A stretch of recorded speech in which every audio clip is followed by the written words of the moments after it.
This is the Breaker.news podcast for the week of January 1st, 2023. I'm Bob Mackin, publisher of the Breaker.news and host of the Breaker.news podcast. Welcome to edition number 271 and Happy New Year. The Breaker is your source for news, opinion, and analysis about British Columbia issues, institutions, and influencers. Later, I'll tell you how you can support The Breaker. On this edition, headlines from the Pacific Rim and the Pacific Northwest. I award a virtual Nanaimo bar to a difference maker. And the big deal feature, the MMA panel. I'm joined by Mario Canseco of Research Co. and Andy Yan of the Simon Fraser University City Program to look ahead at some of the big stories of 2023. But first, a tribute to the great Pele. Pele's soccer legacy was felt in Vancouver. Edson Arantes do Nascimento, one of the greatest athletes of all time, died December 29th at age 82. The three-time World Cup champion played an instrumental role in opening Canadian and American eyes to the beautiful game in the 1970s during 3 seasons with the North American Soccer League's New York Cosmos. Pele played twice in Vancouver with Santos of Brazil in 1971 and 1972, and 3 times with the Cosmos from 1975 to 1977. He also appeared at the 1975 BC Sports Hall of Fame induction banquet and in 1992 at the CONCACAF Under-20 World Championship qualifying tournament at Swangard Stadium in Burnaby. A man of average height from humble beginnings who was a magician with the ball, he dazzled Vancouverites on several occasions at Empire Stadium and inspired many of us to play the game and imagine that we were wearing his number 10. I had the thrill of meeting Pele when I was a child. My father was on the Whitecaps radio team at CJOR, and then as a young reporter when he appeared as a MasterCard spokesman at a convention in Vancouver. I dropped everything while covering the Beijing 2008 Olympics to attend his photo op outside of Forbidden City. I wasn't the only one disappointed that Pele didn't light the cauldron at the Rio 2016 opening ceremony in legendary Maracanã. He was reportedly in ill health. But his footprints were already in the stadium, along with the ball that he used to score his 1,000th goal. Artifacts in the museum that is the shrine to Brazil's football triumphs that I first visited during the 2007 Pan American Games.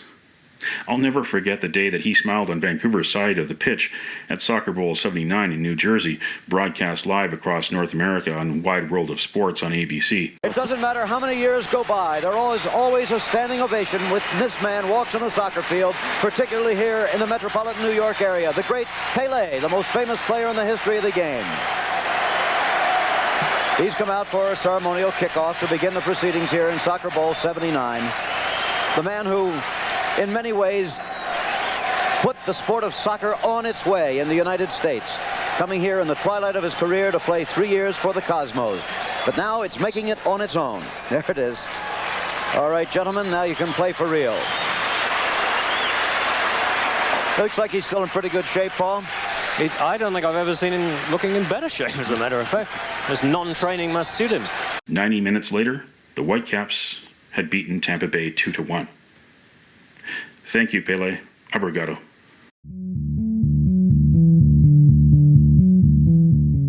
This is the Big Deal feature on the Breaker.news podcast. Just like that, it's the first MMA panel of 2023. It's the sequel to the last MMA panel of 2022. Well, I'm Mackin, and I'm joined by Mario Canseco of Research Co. and Andy Yan of the Simon Fraser University City Program, the MMA panel. We're going to look into our crystal ball and offer some clues of what you can expect in the next 12 months. First, Brenda Locke sent Doug McCallum packing from the mayor's office in the October 2022 civic election in Surrey. Solicitor General Mike Farnworth is now considering the future of policing in Surrey. Mario, does the RCMP stay the police service of record in Surrey, or does Mike Farnworth say, you've gone too far, and the Surrey police will become the police service in Surrey? Where do you think Mike Farnworth will go? I don't think we'll have a decision for the time we tape this podcast at the start of 2024. I think they're going to drag their heels immensely, and they're going to have competing reports, competing budgets. It's not a decision that either of them really wants to make. And it's an issue that galvanizes a very tiny proportion of people. We didn't see a significant level of voter turnout in the election in Surrey. And we went through a campaign where people were saying, only just over 30,000 people voted for McCallum. So that doesn't give him a mandate to do something like that. And we had a slightly slower number of votes for Brenda Locke. And now they're saying, well, now we have a mandate for change. So it's been interesting to watch everybody who was commenting on McCallum's decisions related to the police doing a bit of a pretzel turn and now saying, well, now we have the mandate that we weren't supposed to be having in order to do something like this. It's very complex for the BC government to get involved in. And part of it is electoral. You don't want to do something that is going to throw off people. This is where Kevin Falcon used to be an MLA. So you don't want to say anything that is going to jeopardize your chances of keeping those seats or even winning new ones. So I think they're just going to continue studying the matter, trying to figure out if this is the right course of action. But we won't have a decision on what actually will happen in Surrey by the end of next year or this year, 2023. And I think that's really going to be, I think one estimate is the $180 million question. That I think that this is, some profoundly expensive kind of questions for a place like Surrey to, be facing. But then I think at the same time, I think it really touches upon the struggle of really how Surrey is changing. That, if you will, this kind of element between the last election between Brenda Locke and really McCallum was really, I think, this understanding of really how much Surrey has changed and really how much Surrey is changing and really what's the best way of servicing it. So I think that this is really going to be a question that it's going to take some time to fix, but then still goes into the core issue of how do people feel safe. And we had talked about really in the year end really how much public safety is one of the competing issues on the minds of many British Columbians, and in a place like Surrey it's also up there that if not the top issue that beats out affordable housing. That I think that really this is going to be, something that will probably haunt certainly perhaps the first half of the year as there's back and forth between the internal organizations in the city of Surrey, but then also between the city of Surrey and the province. All signs point to a recession in 2023. After a year of high interest rates and high inflation in 2022, governments are building a subway on Broadway, a new Patala Bridge, the sewage plant in North Vancouver, Site C up north, and more projects are on the drawing board. Do you think that there will be a delay, a pause, or cancellation on any project that's happening in BC because of the recession, Mario? I think there will be. And a part of what is going to make this compelling as well is this might actually work to benefit the governments. If we don't have an early election, either federally or provincially, it allows whoever is going to be the candidate, whether it's David Eby provincially or Justin Trudeau federally, to come in and do the ribbon cutting ceremony for the Arbutus line and go, hey, this is something that happened because we wanted to do it. So in a way, the delays are going to help the governments if they want to promote themselves. But it's also part of the complexity of just how long these projects take and how those assumptions are always made in a situation that is easier to grasp for the taxpayer. And we may not have a full accounting of everything that is going to go through with this until the end. And that is going to be problematic, but it's not going to stop the politicians from cutting ribbons and saying, we delivered. Of course, we had to deal with the pandemic and the situation in Ukraine.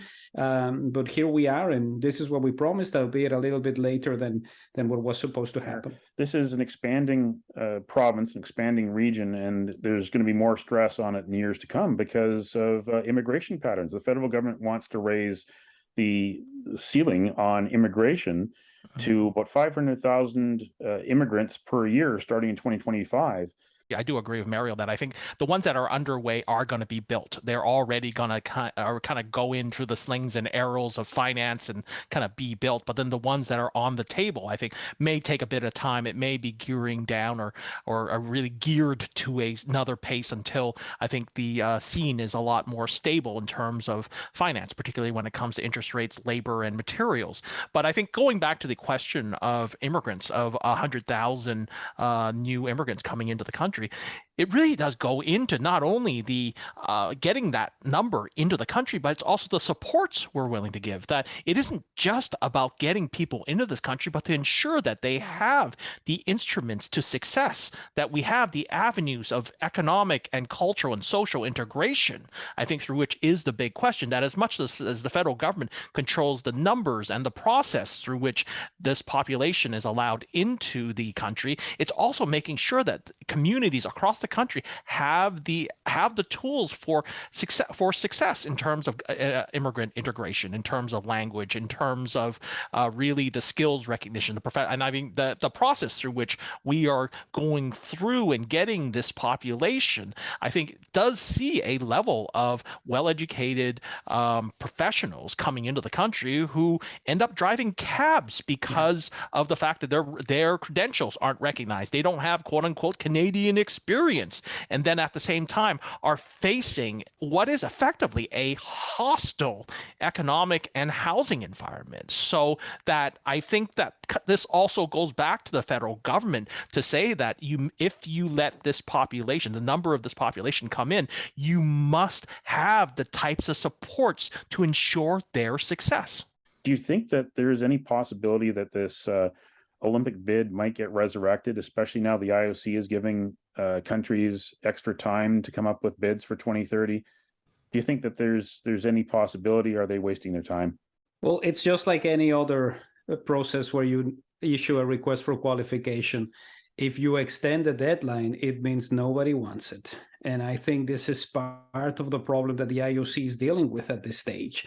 They got used to a lot of people participating and searching opportunities and making sure that this was something that was of interest to specific levels of government. And BC is clearly not interested in this. We tracked perceptions on the bid, and they started to drop right before the involvement of the 4 First Nations, and then they tracked upwards a little bit. The last time we asked, we had a majority who said the government made the right decision. In a way, this was done in order to shield David Eby from the criticism. You know, this is announced in the latter stages of the Horgan tenure. Thank you. No, we don't think this is the right course of action. And this happens right after Ken Sim gets elected mayor of Vancouver, when he said, you know, maybe this is something we would like to look into very directly. So it was a very clear message that, you know, they don't want Ken Sim talking about this because, you know, it's not his lane. But also there's not going to be a lot of support, or any support for that matter, from the provincial government. So going back on this, especially for somebody like David Eby, who has been talking about housing and who has to deal with all of these other concerns, including healthcare, is not something that I think is going to happen. It would certainly throw off the base because many of them were quite happy with the fact that the Olympic bid had been abandoned. Are there too many other factors that are saying no to this, especially the healthcare crisis? I think that it's mixed into that question, but then I think in addition to the 4 host nations, you got to remember there are more than 200 other distinct nations in British Columbia, I think, through which I think the connections towards direct benefits are, I think, still need to be there. That I think that there are ongoing on reserve and off reserve issues that I think also fit into the question of reconciliation and decolonization. I think that it all comes together towards is the Olympics really, you know, and the legacy and the history of the Olympics really something that you really think is an instrument towards getting the agenda of reconciliation and decolonization onto the table, or is it a distraction? That there are, I think, other realms through which we need to pursue in terms of healthcare, in terms of reforms, and in terms of how Canadian society operates economically, socially, and culturally, that that money that would be spent on the Olympics would be better focused on. And I think that this is really, I think you also have to remember that for the housing that was generated from the 2010 Olympics, a minute amount of that was actually affordable. That the other side of it was that it actually helped generate some of the most expensive condominiums in the city. So that the idea of this generating affordable housing is a distraction, because you just largely look at the housing that was created in the 2010 Olympics. A tiny amount was affordable, much less adequate for the kind of growing city and the growing region that metropolitan Vancouver is entering. Do you think that David Eby will call an election early in 2023 and tempt fate against Kevin Falcon and the BC Liberals, or do you think he'll hold off until 2024? Mario? I think he holds off. A couple of reasons for that. One of them is we have the Alberta election happening at roughly the same time as an early election in BC would take place. And there's a lot of people who are organizers for the party here who will certainly travel to Alberta and try to make some phone calls and get Rachel Notley reelected. So you lose that opportunity if you have some of your people working in a different province.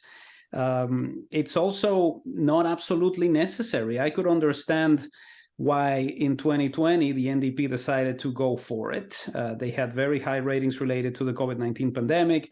They had an extremely weak BC Liberal leader in Andrew Wilkinson, who was being helped by people who did not do a fantastic job. And this is one of the reasons why they had such a dismal level of votes. And it's also complex for the BC Liberals. I don't think they want an early election either, because they're in the middle of a rebrand. If you have an election in May of next year, you don't have time to implement all of the changes. And I think there will be a lot of people out there who are considering running for the new BC United who will be happy to do that in 2024, but not necessarily running as a BC Liberal candidate in 2023. So you still have to deal with the baggage of the party. And I think this is one of the reasons for them to be talking about this as something that could be possible. But I don't think either David Eby wants this, because he's going to go back on his promise. And I don't think Kevin Falcon wants this either, because he would be forced to run as a BC Liberal again. And this is not something he wants to do. I think for now, it's going to be when those 100 days of action show results and what those results are going to be. And yet at the same time, I think that the results are not going to be, I think, in the spring. I think that if anything, I do agree with Mario. I think that there's going to be, I think, the fact that the election will probably be in 2024. I think there's a question of really what is there to gain. I mean, one can argue that this is a point through which this is the high point. Everyone's in a honeymoon period with really a new premier, really the role of a surplus in the budget, really a sense of, I think, in a certain type of optimism when you have a new leader coming into play. That I think that really, but then at the same time, I think that I think folks are tired. I think that there are so many issues locally, provincially, nationally, globally that is draining off of individuals that you don't want to necessarily, I think, trigger a reaction of opportunism in a way that I think really, again, gives people a reason to vote you out. And so I think that this is, really following a pace through which David Eby and his government sets themselves up as why they should be government, which I think it's different from the kind of vote them out risk that, say, Trudeau is facing. That if anything, this is not the John Horgan NDP. This is the David Eby NDP. And I think that really how much that is also now part of a generational change. That if you look at who he put in government, who he put in cabinet positions, key cabinet positions, I think they present really a generational change, I think, through which is really interesting. Just as much as I think the opposition, the Liberals themselves are, I think, themselves trying to kind of pivot themselves towards BC United, which I still think is a football team, but that really touches upon really actually it's non-desire for a election too. So I think between all that, I think that there will be an election when it is supposed to happen, as opposed to an early one. You are listening to the MMA Panel's 2023 forecast. Guests Mario Canseco of Research Co. and Andy Yan of the Simon Fraser University City program are joining me to look into the crystal ball. Do you think that we could be seeing a federal election in 2023? Or do you think Justin Trudeau would also look at his future? Here's someone who has declining popularity. Right. He's gone through 3 elections. Right. There might be some fatigue with Justin Trudeau in his own house. I don't think it happens either. As much as I love elections, covering them, doing surveys on them, figuring out how people will vote, it's too risky for Jagmeet Singh to pull the plug and to say, the Liberals didn't give us what we hoped they were going to give us. Vote for us and we'll get a majority and we'll get everything that we promised. It's not the same type of situation as the one that, let's say, Jack Layton had in 2011, when it was easy to go out there and convince people, you don't want Michael Ignatieff as your prime minister, and you don't want to vote for him either, so support us. And this is how the NDP got to second place. It's also very complicated for them because the junior partners in coalition agreements, or however we want to call them, alliances, are usually the ones that suffer. And there's no better example than the Liberal Democrats in the United Kingdom, who end up winning more than 60 seats the first time. And then, they form this coalition government with the Conservatives. And then when the next election rolls around, they are reduced to less than 10 seats. So the junior partner gets none of the credit, and they end up getting decimated at the end. So if this is an election that is triggered because Jagmeet Singh is not happy with what Justin Trudeau is doing, he's not going to be the beneficiary of all of those votes. If anything, people are going to be upset with what happens. And it doesn't necessarily help the Conservatives either. So I think they're better off trying to figure out how to take this to the next level, wait it a little bit longer, and not necessarily forcing their issue to try to topple them. It's in Jagmeet Singh's hands, of course. But we've seen the numbers in every election that he has contested.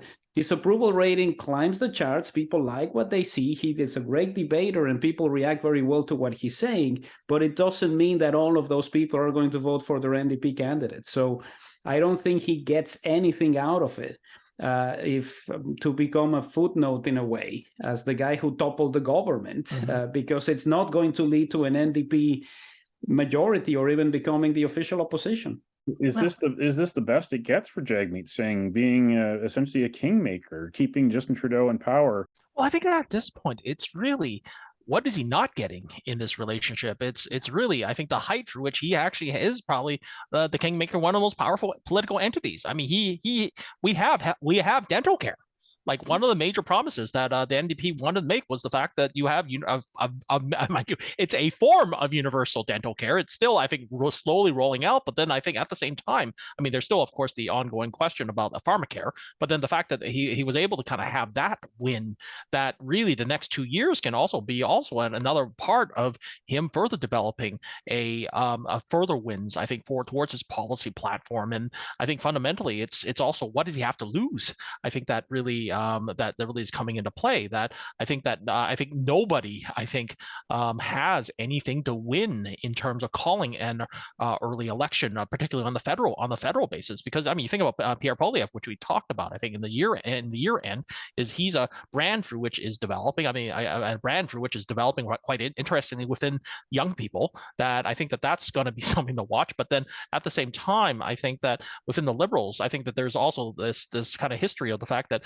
most federal prime ministers don't last beyond 3 elections, and now we're entering we're really entering that stage right now with the Trudeau. I mean, technically, in the Trudeau administration. So I think that really now I think isn't really a time for a federal election. It would be surprising if it would be Jagmeet Singh who would cause a lack of confidence and a federal election, just simply because. I think at this point, he's winning to his agenda. What kind of crazy, wild and crazy prediction might you have for another bureaucratic blunder that happens in 2023? What do you think? And who's going to be at fault? Will it be federal, provincial, municipal? What's going to happen? What do you think it'll be, Mario? Well, at first, I'd like to say that I'm disappointed that we never got to see the barge covered in snow. That would have been a fun photo op, but it happened much more rapidly than many of us imagined. I think if there's going to be an issue that is going to resonate, it'll be crime. And unfortunately, in the past couple of weeks, we've had instances of criminal behavior in Ontario that has been covered extensively, and we're starting to see criticism towards the provincial authorities, to a lesser extent, the municipal authorities. And of course, because there's so many Conservatives in Ontario, this is all Justin Trudeau's fault. So we might have a similar situation in the Lower Mainland, something big that happens, some big criminal activity where we start to see that level of criticism towards municipal governments, provincial governments, and also the federal government. If there's something there that is going to start to mobilize bases and to try to be used for the advantage of a specific political party, I think that will be it. The other stuff is going to take years. All of the housing developments which are being discussed, we're going to continue to have the same debate we always have, which is BC asking for more money for healthcare and the federal government saying, no, you show me how you spend it. We're bound to have another couple of years of that. But if there's going to be an issue that might move voters from one side to the other, it's going to be related to crime. And sadly, we will have crime stories. We will have a situation where people are going to discuss what happened just a stone's throw away from their houses. So I think that will be the one, if there's something that is going to move people. Well, I think building on what Mario has said, that I think one has to remember that in late November, there was actually a takeover robbery at the Café du Soleil, which unfortunately has also closed, by the way, in the east side of Vancouver. That a few more stories around violent stranger crime, I think, resonates, I think, through which I think has certainly helped change who was in council chambers in the city of Vancouver, that I think similarly could resonate and really have an effect at the provincial and the federal level if these events really happen. Because I think that it's not necessarily one of statistics. That I think that I've talked a lot about this, is that it's not one of statistics that Canadian society, I think even throughout even this period, has kind of proven to be really safe, but really the vibe. And that it's not necessarily about the statistics, it's about the vibe and the perception. And that really, as much as any elected official can come out and their kind of research teams come out with statistics of talking about how low violent crime is occurring, that a few examples of these takeover style robberies, hate crimes, of violence and just stranger on stranger violence, that I think really could change the turn. Can really change the tone of what people are willing to vote for and whom they're going to vote for. So I think that is really one through which I think is disconcerting. I think that, of course, the issue is that, what is the kind of larger, I think, factors towards having this crime occur? Is it about how people are getting more desperate as we look at the cost of living and the lack of economic opportunity, ongoing issues of addictions, as well as really, I think, the desperation that occurs? That I think that it all, culminates towards this level of uncertainty. And I think that this is really something to, watch, because it takes just, unfortunately, the right victim and the right incident through which we can see a sudden change in the forthcoming 2 years for both levels of government, the provincial and the federal governments. Well, one of the wildcards that I would add is the performance of the police. We saw how the opinions on the RCMP changed after the Jaganski incident at the airport. We know that the police is quite happy with the relationship that it has with the mayor of Vancouver, particularly. So it will be important in an era where everybody has a camera and everything gets recorded, how the police performs in case something like this breaks. Thanks again for joining me on the theBreaker.news podcast. This is another MMA panel. I'm Mackin. I got Mario Canseco from Research Co. We got Andy Yan from the Simon Fraser University City program. Looking ahead at the next 12 months, it's going to be a wild ride, as it always is. 2023, and we want to hear from you out there, podcast listeners. Bob at theBreaker.news is my email. Send me your predictions and we'll read some of them on air in a future edition of the podcast. Happy, safe, and healthy New Year, because, of course, public safety and public health, two big issues that we've talked about and we'll be talking about again on the theBreaker.news podcast. Happy New Year. Happy New Year.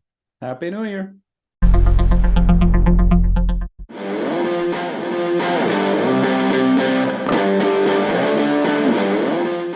It's time on the Breaker.news podcast for Around the Rim. We look at news headlines around the Pacific Rim. In the Taiwan news, Taiwan human rights activist points out two regional front lines battling authoritarianism. Yang Sanhong urges President Tsai Ing-wen to visit Washington. In today's new wave of global freedom and democracy, the front line in the Western Hemisphere is at the border of Ukraine and Russia, Yang said. Meanwhile, the front line in the Eastern Hemisphere is in the Taiwan Strait. Those two areas block the two, quote, evil powers, Russia and China. Yang noted that Legislative Yuan Speaker Yu Si-kun has been invited to give speeches at January's International Religious Freedom and National Prayer Breakfast in Washington, D.C.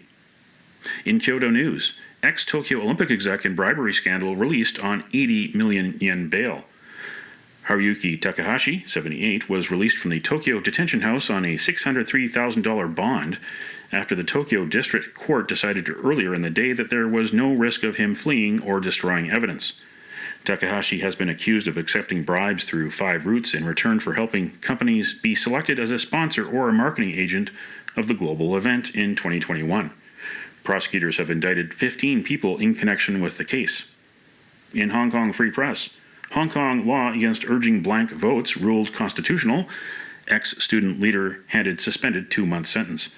Jackie So, 23, who was a leader of the defunct Chinese University of Hong Kong Students' Union, stood accused of sharing a Facebook post by self-exiled former lawmaker Ted Wei, which allegedly incited others to cast blank ballots in the 2021 Legislative Council elections. That's Around the Rim on this edition of the Breaker.news podcast.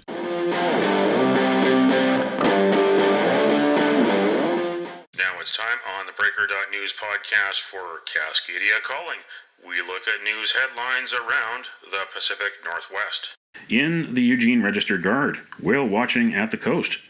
Whale Watch Week kicked off Wednesday in person for the first time since 2019 after being canceled because of the coronavirus pandemic. More than 15 sites along the Oregon coast offer a chance to watch thousands of gray whales migrate south through Oregon's waters through Sunday. In King 5, electric vehicle owners in Bellingham will now have to pay to charge. The city is currently building 45 charging stations in 25 locations spread across Bellingham. With 67,000 electric vehicles, Washington has the second most per capita in the United States, second only to California.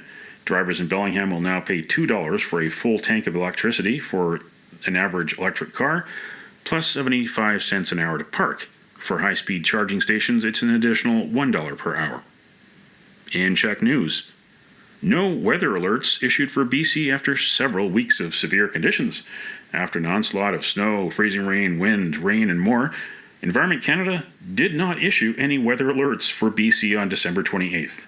It was a relatively calm day in December. That's Cascadia Calling on this edition of the Breaker.news podcast. Don't matter what color you are, 'cause love will conquer hate, so you won't stand alone, you won't stand alone.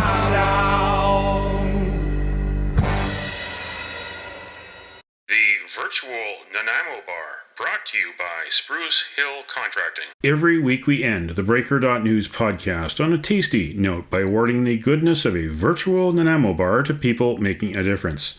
A virtual version of the province's favorite dessert bar goes this week to the unsung heroes that got British Columbians through the wild weather during Christmas time. The tow truck drivers, the snowplow drivers, the salting and sanding crews, the meteorologists, the sandbag crews, the Coast Guard, the travel agents who found ways for people to get where they needed to go, the hotel managers who looked after stranded travelers. You can nominate someone for a virtual Nanaimo Bar. Send me an email to bob@theBreaker.news. Spruce Hill Contracting, custom homes and renovations. Find more information at sprucehill.ca.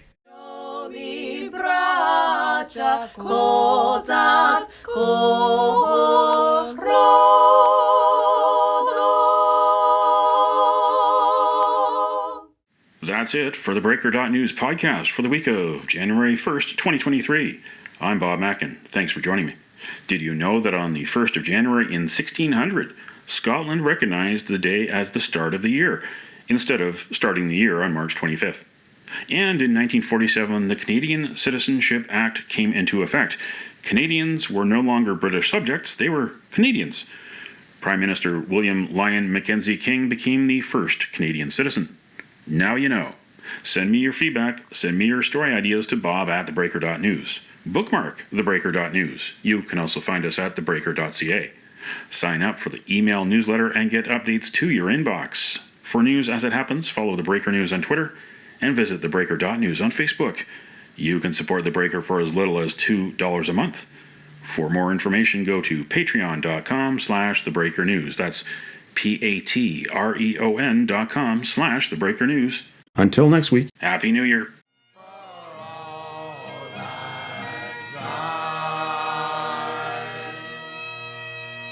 Should I protect me?